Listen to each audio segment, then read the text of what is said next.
And we are back with the third segment of the GSMC Basketball Podcast presented by the GSMC Sports Network. And in this third segment, we are going to continue with the biggest Woj Bombs of the Western Conference. So we're going to start right away because I had to cut it short because of the ads. I apologize for that. So we're on to Houston.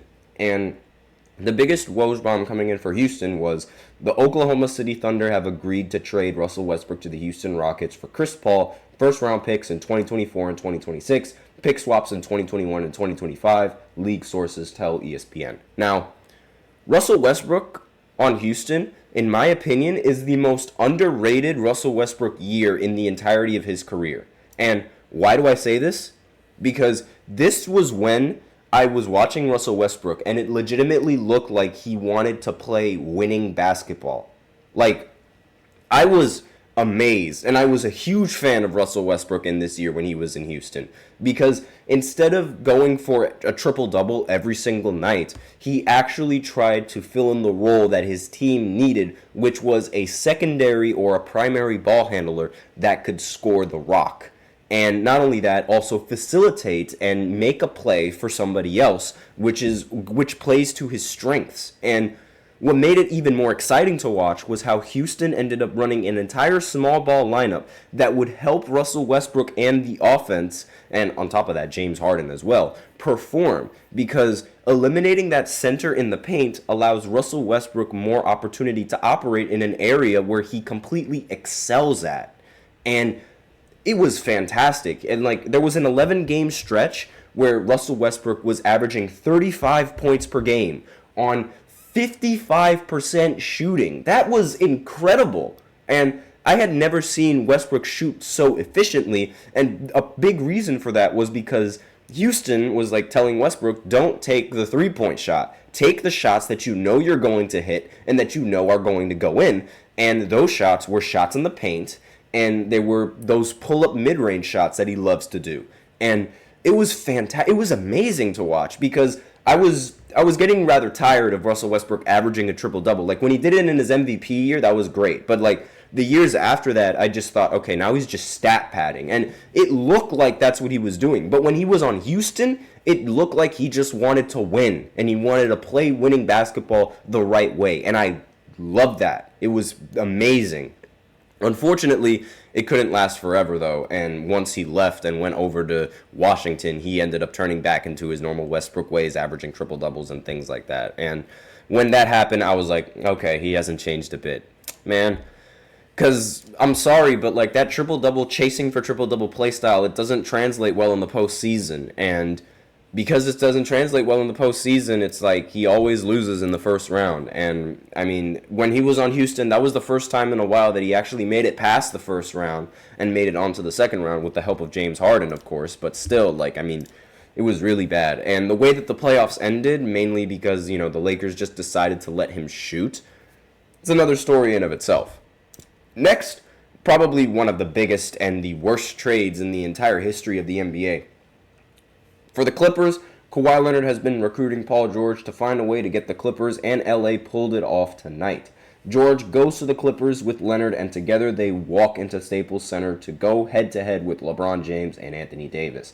So obviously, this was the start of the Kawhi and the Paul George era. It was hyped up as being one of the best two-way backcourt duos since Michael Jordan and Scottie Pippen, and it ended up failing tragically. The team ended up going farther in the playoffs without Kawhi Leonard than they did with Kawhi Leonard. The team ended up blowing a 3-1 lead in the first year that the team was assembled, all because of a Clippers collapse, and the team just hasn't gone and hasn't done what it was expected to do. In fact, what's crazy about it is that the Lakers and LeBron get more hate for winning a title than the Clippers do for not even making the finals. I don't know why they do that. I don't know why it happens, but this will go down as one of the worst trades in the entirety of NBA history, and more on this trade a little bit later. So it ended up failing. We'll see how the Clippers end up doing without Paul George. I'm not entirely sure if they're going to do much, but doesn't matter. Next, the other Los Angeles team. Obviously, the biggest Woj bomb for the Lakers was when LeBron James agreed to a 4-year, $154 million deal with the Lakers, Clutch Sports says. This was the beginning of a new era for the Lakers. They have constantly been a losing team since Kobe retired and on Kobe's last year. So when LeBron ended up joining the roster, it brought new life to the entire Lakers and the entire organization. And it ultimately ended up proving to be a success because LeBron ended up winning a title later on for the Lakers. More on that later. But the years with LeBron, you could argue that they haven't really been all that impressive because there were a couple of missed postseason appearances for the Lakers in the LeBron era. Again, it wasn't LeBron's fault. You can definitely make the argument that it wasn't LeBron's fault because I blame Westbrook and the team that was surrounded by him in his first year. But aside from that, you can argue that it's been full of a little bit of disappointments. Again, not LeBron's fault, but rather the lineups, rather the lineup management, and how the GMs have been managing LeBron in his prime. Again, this has been arguably a worse GM job than what they did with the Cavs, but that's a completely different argument. But next on the list for Woj Bombs, this actually came in quite recently, actually last year. The ESPN sources, the NBA has suspended Memphis Grizzlies star Ja Morant 25 games to start the 2023-2024 season. This was obviously as a result to Ja Morant and his off-the-court problems that he brought to the Memphis Grizzlies, allegedly flashing a gun on Instagram Live, not once, but twice. And, of course, the NBA had to take some sort of action to this because there were children watching those live videos, and you do not want your children watching somebody allegedly have a gun on Instagram Live. I say allegedly because it was later proven that it wasn't a gun, but regardless, it looked like one. Allegedly, it looked like one, and you just can't do that. You have to be more mature as an NBA player. You have to understand your audience, and that is something that Ja Morant did not do. And he had to face a suspension for 25 games to start the season. And it's unfortunate because, Memphis didn't end up playing that well anyway, and Ja ended up going down with an injury. But regardless, this is all a result of his fault and should not have happened. But next big Woj bomb comes in for Minnesota, and that is Utah is trading Rudy Gobert to Minnesota, sources tell ESPN. Now, this trade in the beginning was seen and was thought of as one of the worst trades in the NBA in recent history. And I, for one, was one of those people that thought it was going to be one of the worst trades in NBA history. But as of right now, that verdict is still under review because the Minnesota Timberwolves recently made the Western Conference Finals with Rudy Gobert and with Karl Anthony Towns. So a lineup that I thought wasn't going to work ended up working.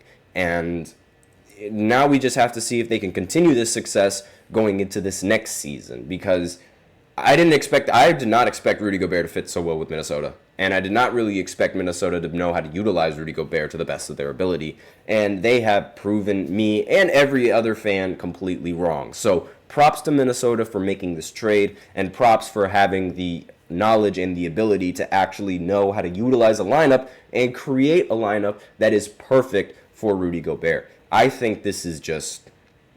This was completely unexpected. Very unexpected. Let me know in the comments what you thought of this Rudy Gobert trade before the season actually started and before this postseason actually happened.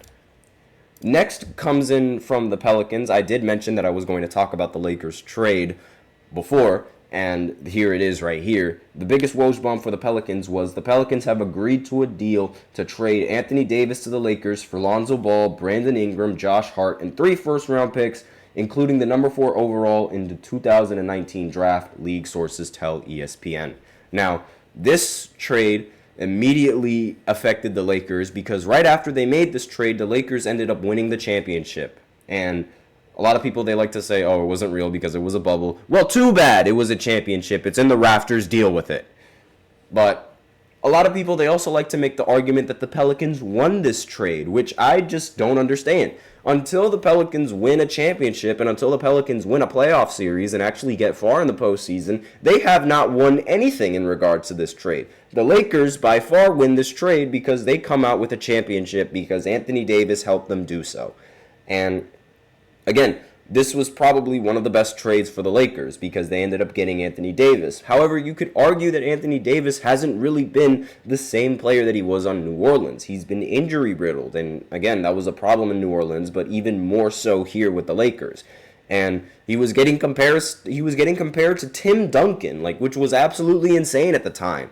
And it ultimately ended up falling short. But regardless, Anthony Davis was supposed to be a top 3 player in the NBA, and he should have been in the same conversation as Nikola Jokic and Joel Embiid for the best big man in the NBA. But unfortunately, he has to settle for being a little outside of the top 10, which isn't that bad, but still rather disappointing when you realize and when you know Anthony Davis's career and how it unfolded. So it was really, it's unfortunate that it had to come to that, but, that's sort of just how it worked. And again, it's rather unfortunate. Next team for the biggest Woj bomb in the, this is for Oklahoma City. And this trade, I'm going to spend a lot of time on this, and I think I'm going to go ahead and cut this segment a little bit short and then go into the fourth segment, continuing with this Woj bomb segment, because I still got a couple more teams to go through, and I'm going to spend a lot of time talking about this. So I apologize for the inconvenience for all of you guys, but I'm just sort of adapting on the fly here. So OKC. OKC is trading all-star Paul George to the Los Angeles Clippers for a record-setting collection of draft choices. Now, I'm going to read off those draft choices for all of you so that way you guys can remember exactly what this trade entailed. So, Clippers, they would acquire Paul George in exchange for trading Shai Gilgeous-Alexander, Danilo Gallinari, a Clippers 2022 first-round pick, a Clippers 2024 first-round pick, Clippers 2028 first-round pick, Miami 2021 first-round pick, Miami 2023 first-round pick, lottery projected, Clippers 2023 first-round pick, right to swap picks, and 2025 first-round pick, right to swap picks. So the Thunder, surprisingly, ended up winning this trade because they have SGA, who played far better than Paul George ever has in a season for the Thunder. Yes, he played better than Paul George did on the Thunder because SGA came second in MVP voting. Meanwhile, Paul George came third in that year. And not only that, they were also able to acquire a young championship team and the youngest team to ever make the postseason. They made it past the second round with this team. Meanwhile, the Clippers ended up losing in the first round to the Dallas Mavericks. I'm pretty sure you guys can see who won this trade here. And it is beyond a doubt the Oklahoma City Thunder. They won this trade. This is probably the worst trade in the entire franchise of the Clippers history and the worst trade in NBA history because, again, all of those picks that I just mentioned were given up all for just one Western Conference Finals appearance that they didn't even win in. And I'm almost positive that the Thunder are actually going to make it to the Western Conference Finals this upcoming season. They have a legitimate chance. Again, everything has to sort of fall into piece, and it has to fall into place, as everything should. But they do have a really good chance of making it farther into the postseason than they did the previous year. And in fact, honestly, what I'm thinking, they have a chance of making all the way to the finals this season. They do have a legitimate shot. And it's much more of a shot than they did with Russell Westbrook and OKC and Paul George ever had, which is incredible to think about, but it really just goes to show you, they botched this. They really messed this up. The Clippers really messed this up. But aside from that, I have to cut this segment a little bit short. I apologize for that. So I'm actually going to make this the fourth segment. So I'm actually going to go ahead and continue on with this Woj Bomb segment, and I'm going to end it in the fourth segment. So I'll be sure to tune in right after this short break, and I will be right back.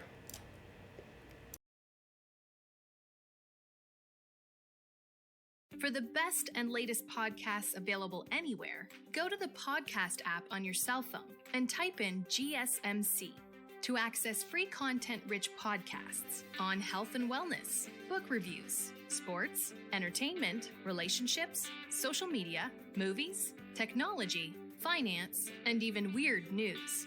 Subscribe and download the GSMC Podcast Network's family of shows, available everywhere podcasts are found.